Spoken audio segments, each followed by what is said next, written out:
안녕하세요. 세이지 약국의 이지현, 이혜진 실습생입니다. 오늘은 여드름 피부 정복기 3편, 짜고 난 후 여드름 관리법에 대해서 알아보겠습니다. 여드름을 짰지만 염증이 여전히 가라앉지 않아서 붉게 올라오고 그 다음날 보면 오히려 흉이 져 외관상 보기 싫었던 경험 모두들 한 번쯤 있으시죠? 그래서 오늘은 여드름을 짜고 난 후 흉이 지지 않는 데 도움을 주는 약국 치트키 아이템들에 대해 소개해 드리겠습니다. 우선 여드름을 이미 짜버렸다면 해야 하는 처치 방법을 간단하게 알아보겠습니다. 그 다음으로는 상처가 빨리 아물게 하기 위해 바를 수 있는 일반 의약품과 그 성분들에 대해서 알아보겠습니다. 세 번째로는 이미 짜고 나서 착색이 된 흉터라면 어떤 일반 의약품을 사용해서 착색을 개선할 수 있는지 알아보고 더 나아가 켈로이드, 비대성 흉터가 생겨버렸을 때 사용할 수 있는 성분과 약국템에 대해 알아보겠습니다. 먼저 여드름을 짜버렸다면 두둔. 손톱이나 도구에 있는 세균에 의해 상처 부위가 감염되었을 수도 있기 때문에 깨끗하게 소독을 해준 후 후시딘과 같은 항생 연고를 발라줍니다. 이때 항생 연고를 하루 사용 후 염증이나 붉은기가 사라졌다고 바로 중단! 이 아니라 적어도 3일은 꼭 발라주어야 내성균을 기르지 않는다는 점을 기억해 주세요. 항생 연고를 발라준 후 병풍 추출물, 다른 말로는 시카 성분이라고 하는 재생 성분이 들어있는 재생 연고를 발라주어 상처 치유와 회복을 도와주면 좋습니다. 이 연고는 한 달 이상 꾸준히 발라주는 것이 효과적입니다. 여기까지 했다면 사실 흉이 크게 지지는 않았을 텐데요. 그렇기 때문에 여드름은 최대한 짜지 않고 각질 제거, 염증 완화를 통해 가라앉히는 것이 가장 좋습니다. 그렇지만 이미 짜버렸다면, 그래서 흉터가 남아버렸다면 어떻게 해야 할까요? 누둔. 지금부터는 여드름 흉터 완화에 도움이 되는 성분들에 대해 알아보겠습니다.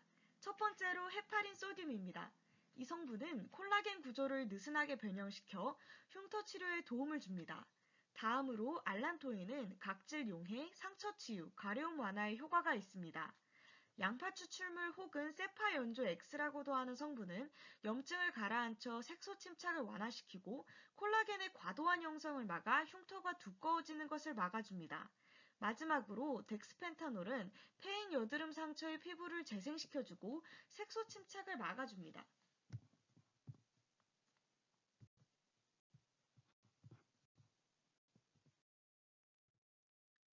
약국에서 구매하실 수 있는 대표적인 흉터 관리 제품은 동아제약의 노스카나와 태극제약의 벤트락스겔입니다.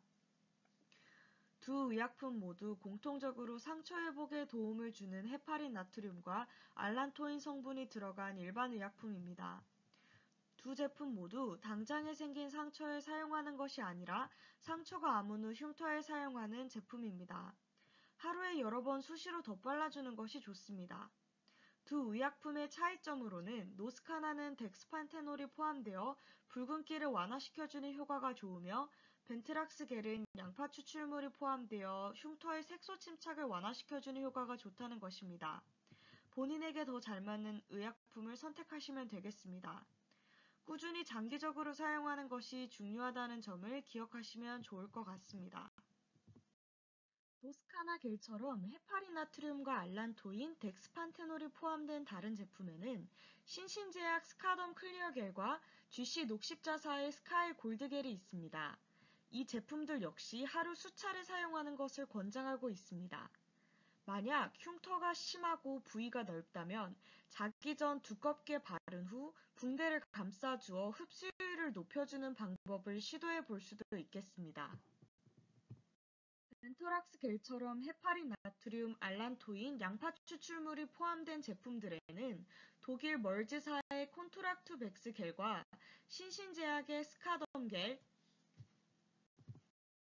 그리고 녹십자사의 스카일 겔이 있습니다.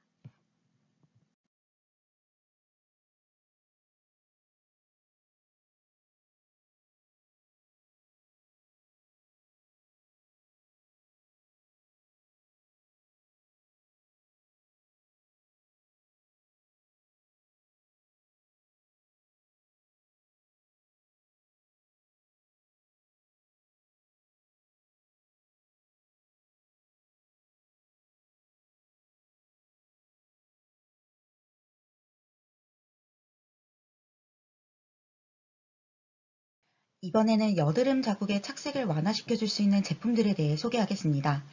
울룩불룩 솟아있던 여드름이 잘 가라앉은 후에도 착색된 흉은 수개월 남기도 하는데요. 특히 염증이 심했거나 염증이 심하지 않았더라도 손으로 여드름을 짜고 흉이 남았다면 오랜 시간 동안 착색이 남는 흉이 지게 됩니다. 이런 여드름 착색 흉터를 위해서 먹는 의약품과 바르는 의약품이 있습니다. 먼저 먹는 의약품이 트라넥사민 엑시드입니다. 트라넥사민 엑시드는 한때 기미 치료제로 일본에서 대란템이기도 했었는데요. 오른쪽 도표의 메커니즘으로 트라넥사민 엑시드가 플라스민을 억제하며 타이로시네이즈가 억제되어 멜라닌 생성을 억제하게 되면서 미백의 효과를 보이게 됩니다. 기미와 착색 흉터에 효과가 있지만 복용 시 한 가지 주의사항이 있는데요. 플라스민을 억제하면 피브린 용해가 억제되기 때문에 지혈 상태의 유지, 다시 말해서 혈전이 쉽게 생길 수 있습니다. 따라서 경구핍약을 복용 중이시거나 35세 이상의 여성, 흡연자, 기타 혈전 생성의 위험이 있는 분이시라면 복용을 피하시는 것이 좋겠습니다. 다음으로는 바르는 약의 성분인 하이드로퀴논입니다. 이 성분 역시 타이로시네이즈를 억제하여 멜라닌 생성을 억제합니다. 효과는 개인차가 있지만 주로 4주부터 나타나며 처음 2주간의 일시적인 염증이나 자극감이 나타날 수 있다는 점을 유의하셔야겠습니다. 또 약물 특성상 산화되기 쉬우므로 뚜껑을 꼭 닫아서 보관해야 합니다. 외용제로는 4%와 2%가 있습니다. 하이드로퀴논이 포함된 제품으로는 4%인 네오킨과 더마블랑이 있고 2%인 멜라토닌 크림이 있습니다. 마지막으로 가장 심각한 흉터의 형태인 비유성 반은 켈로이드 흉터에 관해서 알아보겠습니다. 이들은 보통 외상이나 수술 흉터에서 보이는 형태의 흉터이지만 운이 나쁘다면 드물게 여드름 흉터가 악화되어 나타나기도 합니다. 비유성 반응은 시간 경과에 따라 개선이 되지만 발생 빈도가 높고 주로 상처 부위 내에서 생깁니다. 이와 달리 켈로이드는 시간 경과에 따라 쉽게 개선되지 않으며 드물게 나타나고 상처 부위의 경계 부위 바깥으로 확장되어 생기는 경향이 높습니다. 실리콘 성분이 들어간 겔이나 실리콘 패치는 이 과증식된 울퉁불퉁한 표면의 흉터들을 평평하게 눌러주어 정상 상태로 서서히 되돌려줍니다. 관련 약국템으로는 더마티스 울트라와 시카케어가 있습니다. 더마티스 울트라는 실리콘 겔과 비타민C가 주요 성분으로 의약품이 아닌 의료기기로 분류되고 있습니다. 비타민C 성분이 상처 수복에 도움을 줄 수 있다는 점이 더마틱스 울트라의 장점입니다. 한편 시카케어는 실리콘 패치로 치료기간 동안 하루에 최소 12시간 부착하면 좋은 효과를 볼 수 있습니다. 세척 후 여러 번 재사용할 수 있다는 점이 실리콘 패치의 장점입니다. 지금까지 여드름을 짜고 난 후에 약국템을 이용하여 관리하는 방법에 대해서 알아보았습니다. 다음 시간에는 여드름성 피부관리 편으로 여드름성 피부에 도움이 되는 비타민 및 생활습관에 관한 유용한 정보들과 함께 돌아오겠습니다. 지금까지 세이지 약국의 이지연, 이혜진이었습니다. 감사합니다.